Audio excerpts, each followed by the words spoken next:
everybody, and welcome to the Court of Public Opinion. I'm Jeremy Cordeaux. Peter Clayton's behind the camera.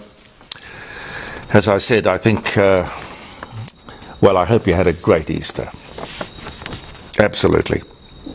But we'll get to all of that after the birthdays and whatnot. April 12, 2020, Sterling Moss. What a great sportsman and icon he was. British author, racing driver, celebrity, did everything. Anyway, he even did the NASCAR thing in America, believe it or not. He dies at 90, but he was pushing the envelope most of his life. A survivor. 1999, the US President Bill Clinton is cited for contempt of court for having given intentionally false statements in a sexual harassment civil lawsuit. I did not. Anyway, we won't go to that. But he survived it by just being a very naughty little boy. People kind of loved him for it. I saw him when he was here in Adelaide at a speaking engagement. In fact, I got him to sign his book, and people loved him. People loved him. Polio vaccine tested by Jonas Salk, announced to be safe and effective, and is given full approval by the US Food and Drug Administration. 1955, which would have been about the time, what I would have been 5 years old, and I can remember having that. It was a red liquid that you took in a little white spoon. I remember that. No arguments. David Letterman, an American comedian and late-night TV host, was born on this day in 1947. Don't know why he's grown that huge white beard, but he's a character. He is. I like David Letterman. Bill Haley and the Comets, Rock Around the Clock, 1954. I remember the record. It came out on Brunswick, was the record label. Bill Haley and the Comets, Rock Around the Clock. Didn't take off, of course, until the movie, The Blackboard Jungle. That was the launching pad for it. It was sometime later. In 1861, Fort Sumter in South Carolina is attacked by the Confederacy, which was the beginning of the Civil War in America. 1861. Terrible war that one was. Russian cosmonaut Yuri Gagarin, I mentioned his birthday the other day, becomes the first person to orbit the Earth. Vostok 1 it was, 1961. Tiny Tim, the American singer and ukulele player, tips toe through the tulips and a few other things, but he was a character too. I met him. Born in Manhattan, New York, he died in 1996, but he was born in 1932 on this day. Franklin D. Roosevelt, 32nd US President, Democrat, dies in office with the war almost over. Didn't quite make it. Dies of a stroke. He was 63 years of age. He was born, that's back in 1945 anyway. That's when he died, just at the end of the war. 1966, the first B-52 bomber in North Vietnam. These were the great big aeroplanes that used to go and carpet bomb the bejesus out of that country. And it's a funny thing, and I think Putin is going to discover this about Ukraine. The human spirit of somebody doing something to your country. People are not easily defeated when they have an invasion of their country. Anyway, I've not been to Vietnam. I must admit I'd like to. I think I'd like to see it. Communist country, of course. They won the war. Why shouldn't it be anything they want it to be? Entertainer and restaurateur Sonny Bono is elected the mayor of Palm Springs in California in 1988. He sadly ended his life in a skiing accident, I think. Don't do that. Don't climb ladders and don't go skiing, my advice. Anyway, Happy Easter, happy Passover, happy Ramadan. A special time for a lot of people. Orthodox Easter next week, which is, I guess, Russian and Greek Orthodox. Happy Easter to everyone interested in that. I was amazed the other day, speaking of Ramadan, to see a tin of boot polish. And on the side it said it was halal. How could boot polish be halal? It means, and I looked it up, in Arabic it means permissible, as defined in the Quran, permissible. Would Muhammad object to you polishing your shoes? I don't get it. Anyway, apparently people, manufacturers of all sorts of things, buy or pay for a halal certification. A real money spinner, particularly if you're trying to sell things into Muslim countries. I wonder why the Jewish religion didn't franchise the kosher endorsement. After all, that's in the language. People talk about something being kosher or not kosher. I would have thought there would have been dollars in that. Controversy, speaking of dollars, over shopping hours in South Australia. It is, let me get the words right, it's a balance, the government says, between shoppers and workers. Well, good luck with that. The truth, of course, is that the Shoppies Union in South Australia controls the government, the Premier, who used to run the Shoppies Union. Nothing much is going to happen if the Shoppies Union doesn't decide to give a thumbs up or a thumbs down to, I can tell you that. It's 25 years on since the signing of the Northern Ireland Good Friday settlement. Oh, I don't know what you'd call it, peace agreement that put an end, or at least a pause, to all that sectarian killing, which had raged for 30 years or more. They called it the Troubles. God, that was an understatement. A lot more than trouble. 25 years on the 10th of April. And they're still, well, trying to keep it as a peace agreement going. You would have seen the story by now, I'm sure. The Sydney Morning Herald reports here that the take-home pay of 10 million Australians will be slashed by Anthony Albanese's Labor government, which has decided to scrap the so-called supersized low and medium income tax offset. You might not have ever heard of that before.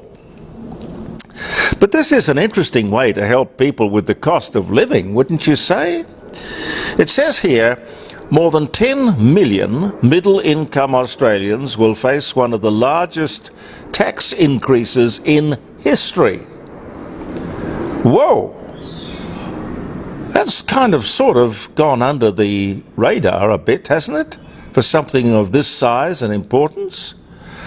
This tax break was put in place in the last days of the Morrison Government, and it reinforces, frankly, what I've always said to you. Taxes will always be higher under Labor. Inflation will always be higher under Labor. The cost of living will always be higher under Labor, which will feed through eventually to unemployment. It all comes down to economic management. Now, if a government doesn't get that right, it gets nothing right, sadly. But I am surprised there isn't more being said about that. Just on the tax offset, Chris Richardson, respected and independent economist, says here, the end of the low to middle income tax offset would be felt throughout the entire economy by households already facing financial pressure due to high inflation and the RBA's aggressive tightening of monetary policy, which means the lifting of interest rates. We are talking a substantial amount of money here, a significant change to the take-home pay of 10 million workers, earning between $34,000 and $126,000. I mean, God, that's got to be everybody. Well, most people. You would have thought that the Treasurer, Jim Chalmers, would have called a media conference to spread the good news, to announce the good news. Just joking. But I'm surprised that the media hasn't done more with it. But to put it into perspective, the tax offset is twice the amount that Australians spend every month on eating out across the nation's cafes and restaurants. That's a lot of money.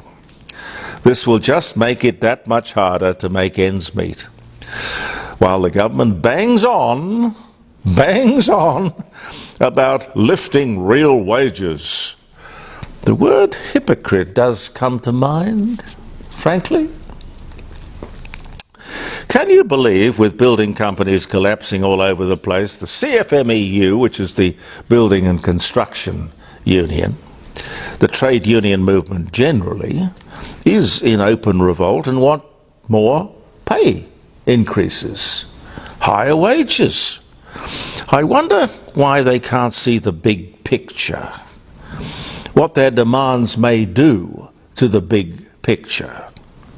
You don't kill the goose that lays the golden egg unless, of course, that is the big picture. Perhaps they haven't noticed that all these building and construction companies are falling over.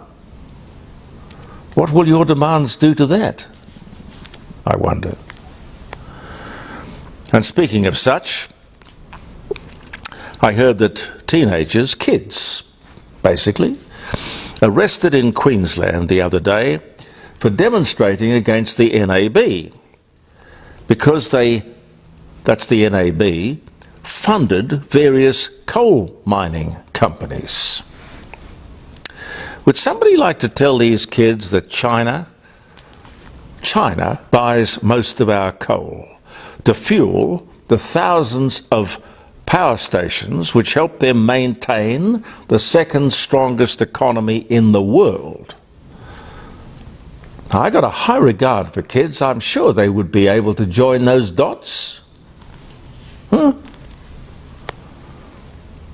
I don't see them demonstrating in front of the Chinese embassy. Just what do you make of this? I find this interesting. There's a motion before the Victorian Parliament to give retiring, sacked, disendorsed and fired politicians an 18-month lifeline should they lose their job or an election, whatever. The taxpayer would have to give them an 18-month pay period, their salary for another 18 months to adjust to the private sector. Can you believe that? It would be based on a backbencher's salary, which would be about $280,000 a year, to help them adjust to earning an honest living. It's not here, but would you imagine the people of Victoria would like that when you consider the debt that they are struggling to cope with? The problem, of course, is that it will be the politicians who get to vote on this, get to decide on this. I would imagine there'd be so many snouts around that trough, the motion will probably sail through quite easily. Absolutely. What a hide, what an absolute hide. What does it take to get Mr. and Mrs. Average Australia out demonstrating for common sense? This is the sort of thing I'd demonstrate against.